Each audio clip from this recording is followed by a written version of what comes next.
샬롬 류선생의 구속사 천국열차 유도순 목사님의 신구약 성경 파노라마를 낭독하는 시간입니다. 지금은 예레미야가 파노라마 4장입니다. 소돔보다 중한 이스라엘의 죄. 요절은 6절.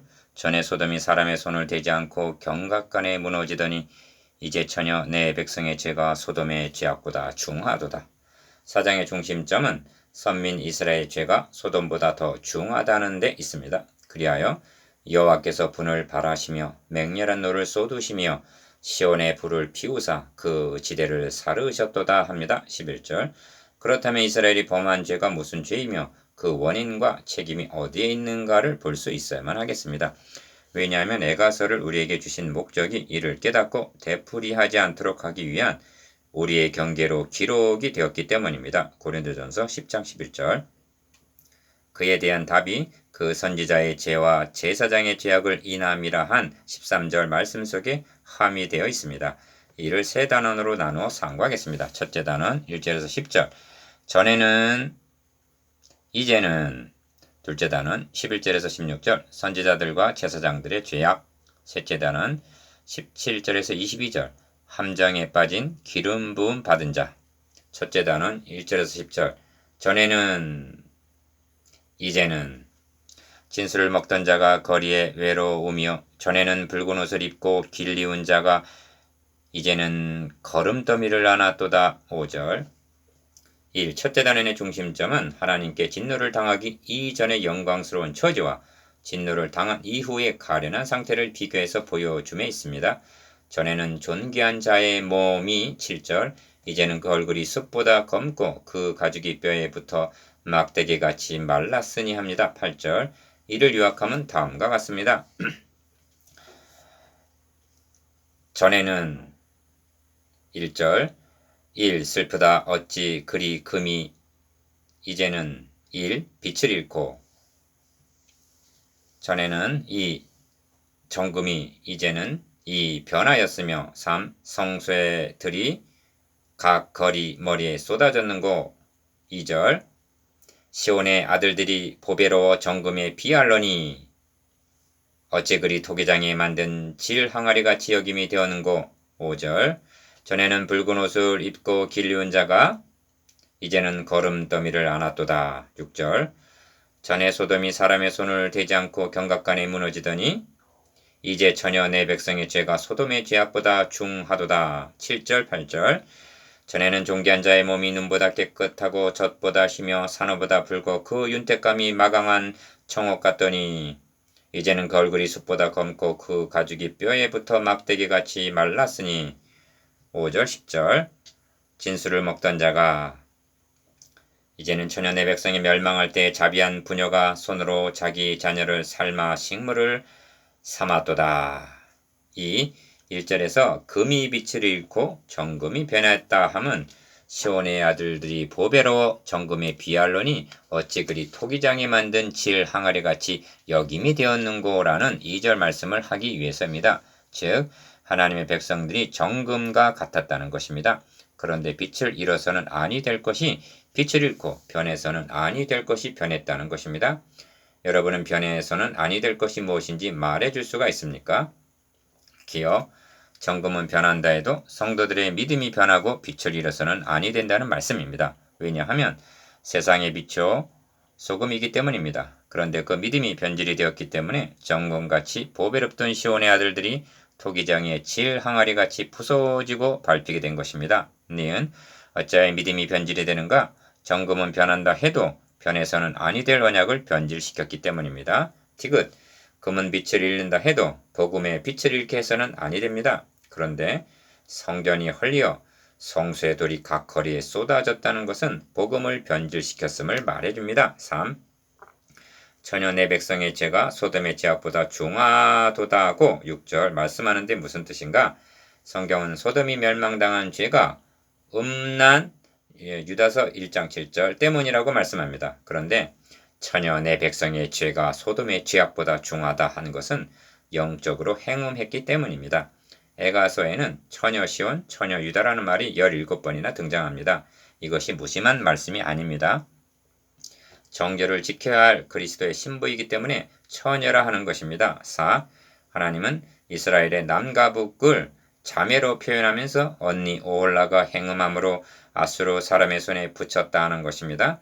그런데 그 아우 오홀리바가 이것을 보고도 그 형보다 음욕을 더하며 그 형의 간음함보다 그 간음이 더 심함으로 그 형보다 더 부패하여졌느니라 하십니다. 에스겔 23장 11절. 전혀 내 백성의 죄가 소돔의 죄악보다 중하다 하시는 뜻을 이제 아시겠습니까? 이유는 처녀 현대교회의 죄가 어떠한가 하는 점이 문제입니다. 5. 전에는 진술을 먹던 자 붉은 옷을 입고 자라던 자가 이제는 거름더미에 버려진 5절 신세가 되었다는 것입니다. 이처럼 거름 무더기에 버려진 형제를 하나님께서 어떻게 주시었는지 아십니까? 여호와 우리 하나님과 같은 자 누구리요? 높은 위에 앉으셨으나 스스로 낮추사 전지를 살피시고 가난한 자를 진토에서 일으키시며 궁핍한 자를 거름 무더기에서 드셔서 방백들 곧 그 백성의 방백들과 함께 세우시며 시편 113편 5절에서 8절 6. 높은 위에 앉으신 분이 어찌하여 스스로 낮아지셔서 천지를 살피시며 무엇을 찾고 계셨는지 아십니까? 잃어버린 자기 백성입니다. 그런데 버려진 형제를 진토에서 거름 무더기에서 찾으셨다는 것입니다. 그리하여 방백 곧 왕같은 제사장으로 세워주셨다는 말씀입니다. 이렇게 해주시기 위해서 전에는 존귀한 자의 몸이 7절 이제는 그 얼굴이 숯보다 검고 그 가죽이 뼈에 붙어 막대기같이 말랐다고 말씀합니다. 8절 둘째 단은 11절에서 16절 선지자들과 제사장들의 죄악 그 선지자들의 죄와 제사장들의 죄악을 인함이니 저희가 성읍 중에서 의인의 피를 흘렸도다. 13절 1. 둘째 단원의 중심점은 선지자들과 제사장들의 죄악을 고발함에 있습니다. 이는 처녀 시온이 창개같이 되어 버림을 당하게 된 책임이 선지자들과 제사장들의 책임이라는 것입니다. 이 점을 2장 14절에서 이미 지적하신 바입니다. 이렇게 말씀하면 선지자들과 제사장들의 도덕적인 수준이 백성들보다 못하다는 것을 드러내려는 것이 아닙니다. 물론 그 직분이 영광스러운 만치 그에 합당한 윤리가 요청이 되는 것도 사실입니다. 그런데 선지자와 제사장들이 범한 죄악을 알기 위해서는 그들에게 맡겨진 직무가 무엇인가를 생각해 보아야만 합니다. 내 이름을 멸시하는 제사장들아 하십니다. 만군의 여호와가 이르노라 너희가 눈먼 희생으로 드리는 것이 어찌 악하지 아니하며 저는 것 병든 것으로 드리는 것이 어찌 악하지 아니하냐. 이제 그것을 너희 총독에게 드려보라. 그가 너를 기뻐하겠느냐 너를 간합하겠느냐 책망하십니다. 말라기 1장 6절에서 8절.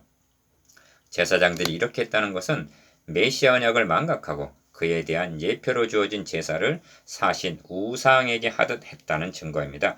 이것이 백성들을 멸망으로 이끈 제사장들의 죄악이었던 것입니다. 3. 선지자들의 죄악은 무엇인가? 예레미야서에는 선지자들의 죄악을 고발한 내용이 많이 등장합니다. 기억, 선지자로부터 제사장까지 다 거짓을 행함이라 그들이 딸 내 백성의 상처를 심상에 고쳐주며 말하기를 평강하다 평강하다 예레미야 8장 10절 11절 하고 거짓말만 했다는 것입니다. 이 땅에 행음하는 자가 가득하도다. 선지자와 제사장이 다 사특한지라 내가 내 집에서도 그들의 악을 발견하였노라 하십니다. 그들은 길거리에서 죄를 지은 것이 아니라 하나님의 집에서 설교 중에 잘못을 저질렀다는 것입니다. 그리하여 그들은 다 내 앞에서 소돔 사람과 다름이 없고 그 거민은 고모라 사람과 다름이 없느니라 하십니다. 예레미야 23장 9절에서 11절 14절 니은 미가 선지자로 말씀하시기를 그 두령은 뇌물을 위하여 재판하며 그 제사장은 삭슬 위하여 교훈하며 그 선지자는 돈을 위하여 점치면서 오히려 여호와를 의뢰하여 이르기를 여호와께서 우리 중에 계시지 아니하냐 재앙이 우리에게 임하지 아니하리라 하는도다. 이러므로 너희로 인하여 시온은 같이 갈물당하고 예루살렘은 무더기가 되고 성전에 사는 수풀의 높은 곳과 같게 되리라 하셨는데 미가서 3장 11절 12절 그대로 임한 것입니다. 한마디로 메시아 언약을 망각한 것이 선지자들과 제사장들의 죄악입니다. 메시아 언약을 망각하게 한 죄 1. 사장에는 비참한 굶주림의 모습이 그려져 있습니다. 처녀 내 백성은 잔인하여 광야의 타조 새끼를 돌보지를 않는 타조 같도다 합니다. 3절 젖먹이가 목말라서 혀가 입천장에 붙으며 어린아이가 떡을 구하나 떼어줄 사람이 없도다 합니다. 4절. 이 지경에 이르렀기 때문에 칼에 죽는 자가 주려 죽는 자보다 나았다고 말합니다. 9절. 그리고 참혹함의 극은 부녀가 손으로 자기 자녀를 삶아 식물을 삼았도다 하는 대목입니다. 10절. 이 예루살렘은 이런 비극을 문자적으로 당했습니다. 그런데 여러분, 이보다 더욱 비극적인 것이 무엇인지 아십니까? 육신의 양식을 얻지 못해서 굶어 죽는 비참함보다 영의 양식을 먹지 못해서 영원한 멸망을 당하는 일입니다. 주님은 말씀하십니다. 저가 이 작은 자 중에 하나를 실족해 할진대 차라리 연자 맷돌을 그 목에 메우이고 바다에 던지우는 것이 나으리라. 누가복음 17장 2절. 선지자는 외칩니다. 양식이 없어 주림이 아니며 몰이 없어 가람이 아니요 여호와의 말씀을 듣지 못한 기갈이라. 아모스 8장 11절. 이것이 선지자들과 제사장들의 죄악입니다. 3. 여호와께서 분을 발하시며 맹렬한 노를 쏟으시며 시온에 불을 피우사 그 지대를 사르셨도다. 대적과 원수가 예루살렘 성문으로 들어갈 줄은 세상 여러왕과 천하 모든 백성이 믿지 못하였도다 합니다. 11절 12절. 왜 이렇게 되었는가? 내가 내 집을 버리며 내 산업을 내어 던져 내 마음에 사랑하는 것을 그 대적의 손에 붙였노니 내 산업이 삼린 중에 사자같이 되어서 나를 향하여 그 소리를 바라는 고로 내가 그를 미워하였음이로라 하십니다. 예레미야 12장 7절 8절. 삼림 중에 사자같이 되어 하나님을 물으려고 달려들었기 때문이라는 것입니다. 이것이 반역입니다. 이것이 그 선지자들의 죄와 제사장들의 죄악입니다. 4. 타락한 성직자들의 모습을 보십시오. 기어 저희가 거리에서 소경같이 방황하며 니은 그 옷이 피에 더러웠으므로 사람이 만질 수 없도다. 14절. 지금 사람이 자에게 외쳐 이르기를 부정하다 가라 가라 가라 만지지 말라 하고 15절. 나 환자 취급을 받는 자로 묘사되어 있습니다. 리을 여호와께서 노하여 흩으시고 다시 권고치 아니하시리니 저희가 제사장들을 높이지 아니하였으며 장로들을 대접지 아니하였음이로다 합니다. 16절. 이는 포로로 끌려가서 이방인들에게 멸시를 당하는 모습으로 여겨집니다. 하나님의 말씀을 듣지 못한 기갈. 1. 이 말씀이 오늘의 설교자들에게 큰 경고가 되는 것은 예레미야 당시만이 아니라 주님 당시에도 말씀과 예배가 타락하여 선지자들과 제사장들의 죄악이 되풀이되고 있었기 때문입니다. 어찌하여 예루살렘이 로마에 의하여 또다시 멸망을 당해야만 했는가? 화있을진저 너희 율법사여 너희가 지식의 열쇠를 가져가고 너희도 들어가지 않고 또 들어가고자 하는 자도 막았느니라 한 누가복음 11장 52절. 말씀을 맡은 자들 때문입니다. 설교자의 특권과 책임이 무엇인가? 지식의 열쇠를 가지고 성경을 해석하여 성도들 앞에 천국문을 활짝 열어주는 책임입니다. 그런데 도리어 설교를 통해서 들어가지 못하도록 막는 일을 했다는 것입니다. 이 설교자의 권위는 말씀의 권위입니다. 그러므로 참교회와 거짓교회, 참목자와 거짓목자의 구분은 하나님의 말씀이 바르게 선포되느냐 여부에 있습니다. 그래서 바울은 디모데에게 너가 진리의 말씀을 옳게 분별하며 부끄러울 것이 없는 일꾼으로 인정된 자로 자신을 하나님 앞에 드리기를 힘쓰라 한 것입니다. 디모데후서 2장 15절. 주님은 제자들에게 종말적인 말씀을 하시면서 충성되고 지혜 있는 종이 되어 주인에게 그 집 사람들을 맡아 때를 따라 양식을 나눠줄 자가 누구뇨? 주인이 이를 때에 그 종이 이렇게 하는 것을 보면 그 종이 복이 있으리라 말씀하셨습니다. 마태복음 24장 45절 46절. 3. 그러면 충성된 종 노릇을 하지 않는 이유가 무엇이겠습니까? 그것은 분명합니다. 하나님 중심이 아니라 사람 중심이 되었기 때문입니다.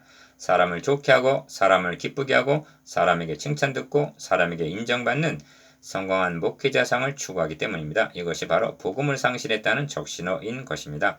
이와 같이 하지 않은 사람의 말을 들어보시면 알게 될 것입니다. 우리의 권면은 간사에서나 부정에서 난 것도 아니요 괴계에 있는 것도 아니라 오직 하나님의 옳게 여기심을 입어 복음 전할 부탁을 받았으니 우리가 이와 같이 말하면 사람을 기쁘게 하려 하며 아니요 오직 우리의 마음을 감찰하시는 하나님을 기쁘시게 하려 함이라. 데살로니가전서 2장 3절 4절. 셋째 단원 17절에서 22절. 함정에 빠진 기름 부음 받은 자. 우리의 콧김 곧 여호와의 기름 부으신 자가 저희 함정에 빠졌으며 우리가 저를 가리키며 전에 이르기를 우리가 저의 그늘 아래서 열국 중에 살겠다 하던 자로다. 20절 1. 셋째 단원의 중심점은 저희 함정에 빠진 기름 부음을 받은 자에 있습니다. 여기서 말씀하는 기름 부음을 받은 자는 유다 최후의 왕 시드기야를 가리킵니다. 그가 함정에 빠졌다 하는 것은 도망가다가 붙들려서 두 눈을 빼임을 당하고 바벨론으로 끌려간 것을 가리킵니다. 그런데 이것만 본다면 의문만 보는 것이 됩니다. 로마서 2장 29절 성경은 누가 주의 마음을 알아서 주를 가리키겠느냐. 그러나 우리가 그리스도의 마음을 가졌느니라 합니다. 고린도전서 2장 16절 2. 그러므로 주의 마음을 가지고 대하는 그리스도인이라면 여호와의 기름 부으신 자가 저희 함정에 빠졌으며 한 진술을 통해서 그리스도께서 한때나마 사망의 권세하에 들어가셨던 죽으심을 생각한다는 것은 너무나 당연한 것입니다. 시드기야가 함정에 빠진 것은 자신들의 죄 때문이었지만 그리스도께서 함정에 빠지신 것은 그곳에 매여 있는 우리들을 구원하시기 위해서 자원하여 받으신 고난입니다. 신약성경은 증거합니다. 이는 그리스도께서 죽은 자 가운데서 사셨음에 다시 죽지 아니하시고 사망에 다시 그를 주장하지 못할 줄을 알미로라. 로마서 6장 9절 우리의 기름 부음을 받은 자가 기어 죽어 장사 지낸 바 된 때가 있었습니다. 니은 그리하여 사망이 그를 주장한 때가 분명히 있었습니다. 이것이 함정에 빠진 상태입니다. 3. 그런데 함정에 빠진 것이 끝이 아닙니다. 하나님께서 사망의 고통을 풀어 살리셨으니 이는 그가 사망에 매여 있을 수 없었음이라 합니다. 사도행전 2장 24절 여러분 주님께서 사망의 결박을 푸시고 부활하실 때에 어떤 일이 일어났는지 알고 있습니까? 흑암과 사망의 그늘에서 인도하여 내시고 그 얼근줄을 끊으셨도다. 여호와의 인자하심과 인생에게 행하신 기이한 일을 인하여 그를 찬송할지어다. 저가 논문을 깨뜨리시며 쇠빗장을 꺾으셨음이로다 합니다. 시편 107편 14절에서 16절 그때 그곳에 결박당한 채 갇혀있던 형제를 구출해 내셨던 것입니다. 사망의 그늘에서 인도하여 내심 1. 우리가 저를 가리키며 전에 이르기를 우리가 저의 그늘 아래서 열국 중에 살겠다 하던 자로다 합니다. 20절 하반절 기억 이스라엘 백성들은 시드기야 통치 아래 그늘 아래에서 평화롭게 살기를 기대했습니다. 그러나 시드기야는 백성들에게 샬롬을 주지 못했습니다. 엠마로 내려가던 제자들도 말했습니다. 니은 우리는 이 사람이 이스라엘을 구속할 자라고 바랐노라. 누가복음 24장 31절 저들의 기대는 옳았으나 구속이 어떻게 해서 가능해지는 것은 모르고 있었습니다. 디귿 그늘이라고 말씀하시는데 이는 또 천막이 있어서 낮에는 더위를 피하는 그늘을 지으시며 또 풍우를 피하여 숨는 곳이 되리라 하신 이사야 4장 6절 하나님의 보호하심을 상징합니다. 그래서 지존자의 은밀한 곳에 거하는 자는 전능하신 자의 그늘 아래 거하리로다 하는 것입니다. 시편 91편 1절 2. 여기 그늘 아래서 하고 아래라는 말이 있는데 이는 중요한 의미를 나타내는 것으로 깊이 음미해 보아야만 합니다. 1장 5절에 저의 대적이 머리가 되고 했는데 그러면 이스라엘은 무엇이 된 것인가? 몸, 즉 대적의 머리 아래, 지배 아래 살게 되었음을 나타냅니다. 이스라엘은 전에 바로라는 머리 아래 노예 노릇을 하던 민족입니다. 이제는 바벨론이라는 머리 아래 포로가 된 것입니다. 그런데 이보다 더욱 비극적인 것이 사탄이라는 머리 아래 살아가고 있다는 점입니다.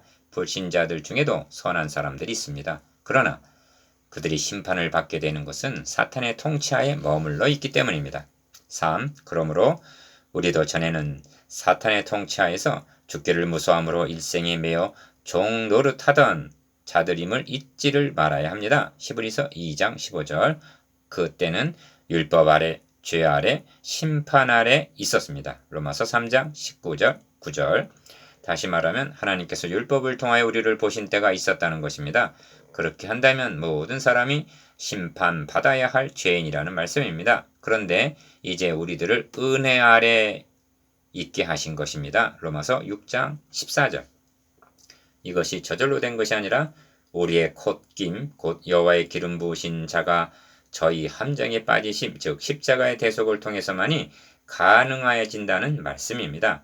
율법 아래, 죄 아래, 심판 아래 1. 다시 강조합니다만 전에는 하나님과 우리 사이에 율법이 놓여 있었는데 이제는 십자가가 세워진 것입니다. 그러므로 십자가 그늘 아래서 벗어난다는 것은 죽음을 뜻합니다. 신약의 성도들만이 아닙니다. 구약의 성도들도 메시아 언약 아래 거해야만 했던 것입니다. 유월절 어린 양의 피가 뿌려진 대문 안에만 안전합니다. 그러나 슬프게도 그들은 이를 반역했던 것입니다. 그리고 이렇게 한 주모자들이 선지자와 제사장들이라는 말씀입니다. 우리가 헛되이 도움을 바람으로 우리 눈이 상하며 우리를 구원치 못할 나라를 바라보았도다 합니다. 17절 헛되이 도움을 바라고 구원치 못할 나라라는 말은 이스라엘이 애굽을 의지하고 동맹을 맺은 것을 가리키는데 표면에 보이는 애굽이 문제가 아닙니다. 이것이 궁극적으로는 애굽의 우상, 아수르의 우상, 바벨론의 우상을 의지한 것이 된다는 점입니다. 하나님은 말씀하십니다. 나 외에 다른 신이 없나니 나는 공의를 행하며 구원을 베푸는 하나님이라. 나 외에 다른 이가 없느니라. 땅 끝의 모든 백성아 나를 앙망하라. 그리하면 구원을 얻으리라. 나는 하나님이라 다른 이가 없음이니라. 이사야 45장 21절 22절 3. 이제 묵상해 보겠습니다. 기억 이스라엘의 전과 이제 여러분의 전과 이제의 변화된 신분에 대해서 니은 선지자들과 제사장들의 죄악과 그 동기에 대해서 티귿 함정에 빠진 기름 부음 받은 자의 구속사적 의미에 대해서